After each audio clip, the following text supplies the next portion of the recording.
A Texas woman convicted of murder and sentenced to life in prison 8 years ago may actually be innocent. A jury convicted her of murdering her husband, but she says he killed himself. An Oklahoma City police officer who testified at the original trial may be the key to her release.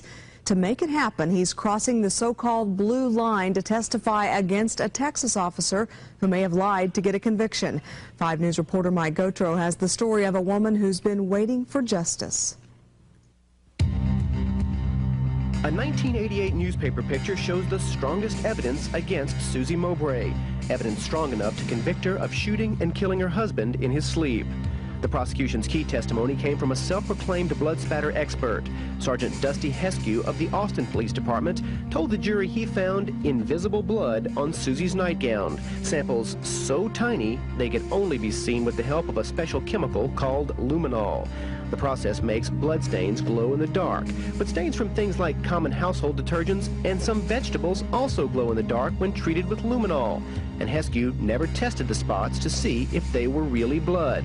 In fact, specks that tiny are too small to test.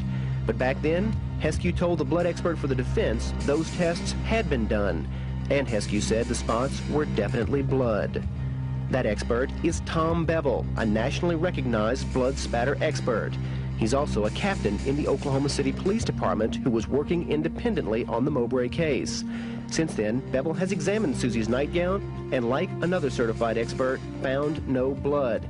He also says Heskew's courtroom demonstration using bedroom furniture and a mannequin has several major inconsistencies.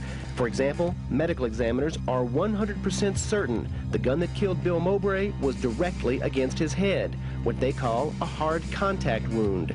Heskew's version is very different. Based upon his experimentation and where the blood was distributed over the gown, he placed Mrs. Mowbray in a particular position. This particular position placed the end of the weapon approximately 18 inches to maybe as much as 24 inches away from the hard contact wound.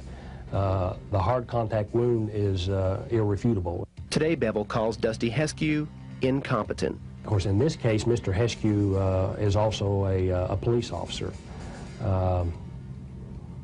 I find myself kind of torn a little bit. From one standpoint, most police officers do not like to testify against a fellow police officer, but I am approaching it again, as I stated earlier, just simply to tell the truth. If the truth ends up being opposite what he says, I think then that's his problem. The other expert on the Mowbray murder case agrees. Dr. Herbert McDonald has worked on many high-profile cases, including the O.J. Simpson trial. He, too, is concerned about Dusty Heskew's methods. I would say if he knew better, it's stupidity. If he didn't know better, it's ignorance. And if he knew better and did it anyway, it's not only stupidity, it's illegal. Dusty Heskew's problems have come out at a recent appeal hearing on the Mowbray murder case. Heskew testified at that hearing that his findings and testimony at the original trial were scientifically invalid. Susie Mowbray's appeal attorney believes that's enough to convince a judge to throw out the old case. The more information I got, I just could not believe somebody was in the penitentiary based on what these people did at trial. It is. If I may never see another case like this again. If there's a miscarriage of justice, this is it. Even so, Susie Mowbray must wait. Her friends, family, and especially her attorney try to convince her that the ordeal is almost over. But she says it's hard for anyone on the outside to understand what it's like waiting for justice. Attorneys have no concept. He said, well, surely everybody there, now they know you've basically been exonerated. Surely they're nicer to you. Bob, no, you don't understand. Their job is not to be nice. Their job is to babysit me. Their job is to see that I'm kept safe. Their job isn't to pass judgment. They're paid to treat us all the same. And they continue to treat me like a convicted felon. Mike Gotro, 5 News.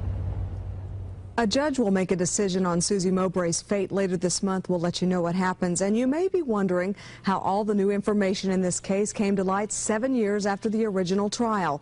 Tomorrow night, we'll introduce you to the person who's responsible, a then 16-year-old boy who is now a first-year law school student doing what other attorneys couldn't to get his mother out of prison. Quite a story.